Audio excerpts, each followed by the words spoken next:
दोस्तों सावन का महीना आ गया है। कितना सोमवार पड़ने वाले हैं और कौन कौन सी तारीख है और आखिरकार कब हम शुरू करें और सावन भर में कौन सी कथा सुननी चाहिए और फिर बताएंगे हम आपको कि इस किस कारण से भगवान शिव हैं हमारे, उनको पसंद है सावन।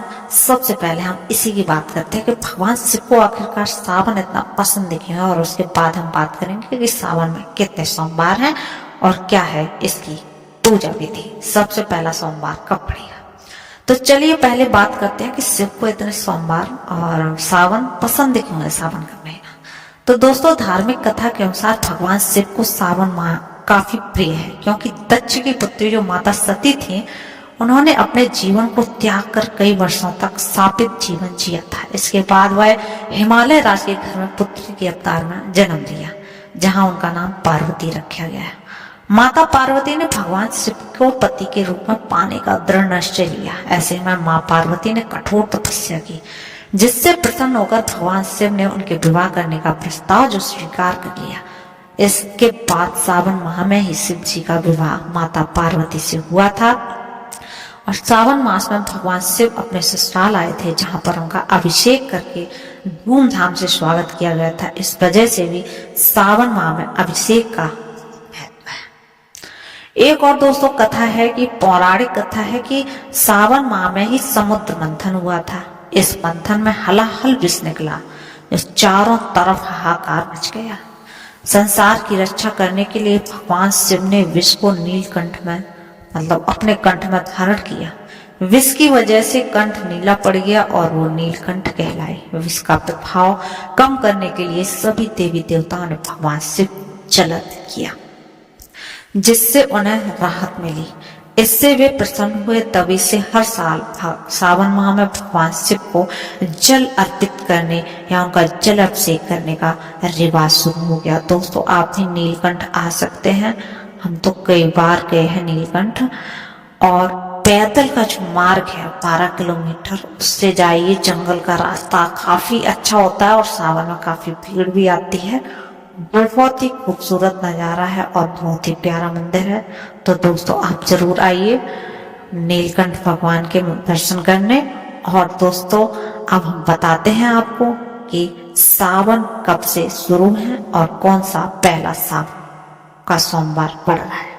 हिंदू धर्म में सावन को भगवान शिव की आराधना के लिए अत्यंत शुभ और प्रिय महीना है। इस महीने में भक्त शिव जी की पूजा और भक्ति में लगे। वही सावन के सोमवार को व्रत रखने और पूजा करने से विशेष लाभ भी मिलता है। ऐसा माना जाता है कि माता पार्वती ने भी शिव जी को पाने के लिए ऐसा व्रत किया था, इसलिए इस दिन व्रत करने से अच्छा जीवन साथी मिलता है। इस व्रत जीवन में सुख शांति, संतान का सुख और धन समृद्धि की प्राप्त होती है।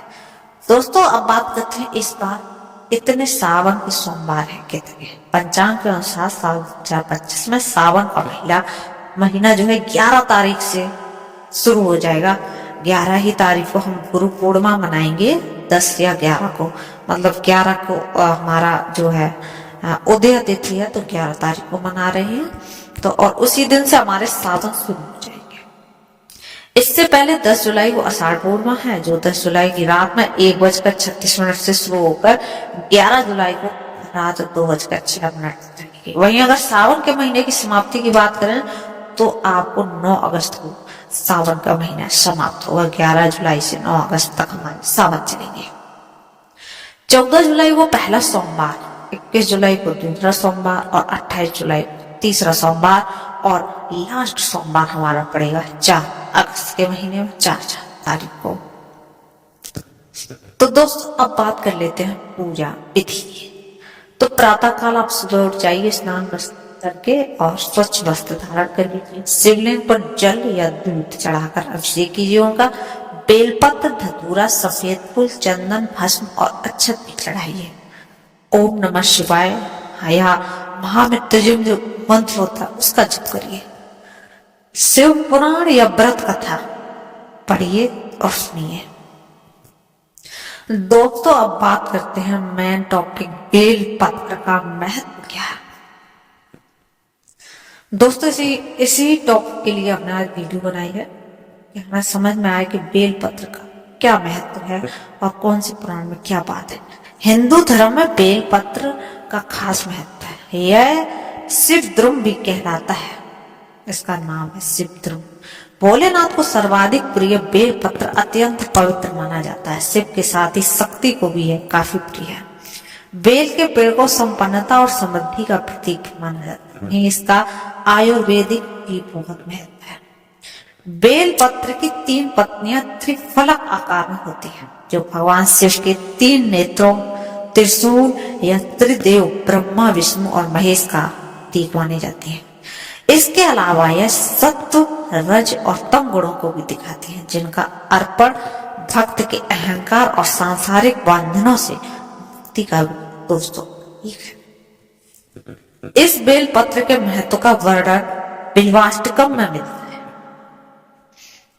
त्रिदलम त्रिगुणाकारम त्रिनेत्रम च त्रिधायुतम त्रिजन्म पाप संहारम एक बिल्व पत्रम शिवार्पणम।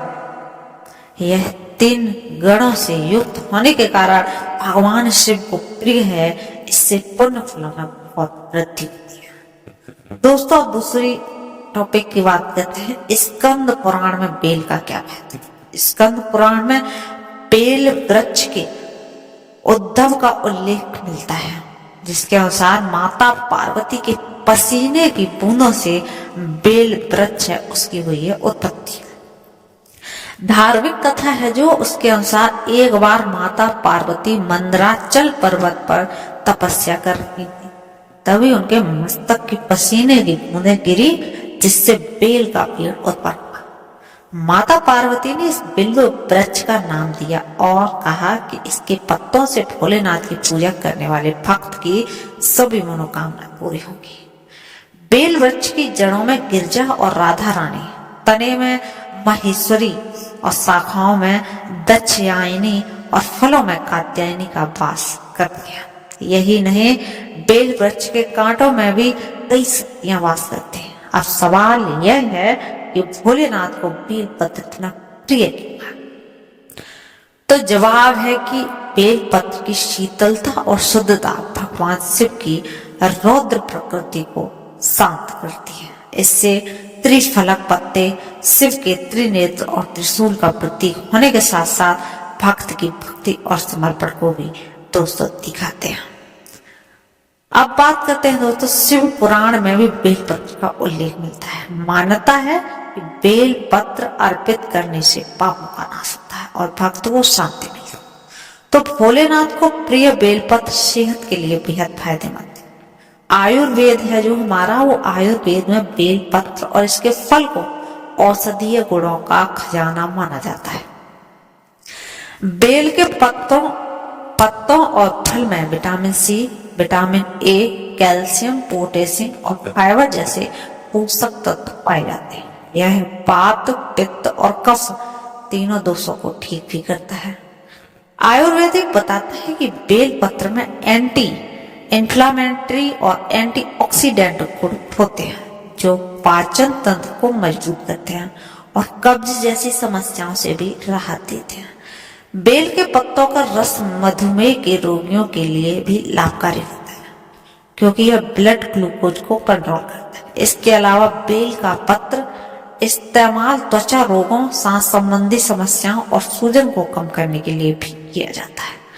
गर्मियों में बेल का शरबत शरीर को ठंडक प्रदान करता है और डिहाइड्रेशन से बचाता है। अगर आप बेल का पाउडर अपने घर में रखते हैं और किसी को लूज मोशन होते हैं, तब भी आप बेल का अगर पाउडर 1 चम्मच जो है उपयोग करते हो तो काफी फायदा मिलता है और तुरंत ही आपको आ जाता है। अब दोस्तों ये थी बेल के बारे में जानकारी। कैसी लगी आपको और कमेंट करके अवश्य बताएं। अब बात करते हैं कांवड़ यात्रा की जो तैयारी है वो भी अब शुरू हो गई है। सावन माह में शुरू होने वाली कांवड़ यात्रा को लेकर पुलिस और प्रशासन ने भी तैयारी तेज से कर दी है। कानून व्यवस्था बनाए रखने के लिए भी अधिकारियों को स्पष्ट निर्देश दिए गए हैं। डीजे संचालक हैं, उनके साथ बैठक कर उन्हें शासन के आदेशों से अवगत कराया गया है। उन्होंने कहा है कि प्रशासन का मकसद है कि कांवड़ यात्रा शांतिपूर्ण, सुरक्षित और सुव्यवस्थित ढंग से संपन्न हो सके। तो दोस्तों आप भी उनकी तैयारी में अवश्य भागीदार बने और अपनी कांवड़ यात्रा को सुनें। मिलते हैं अगली वीडियो में।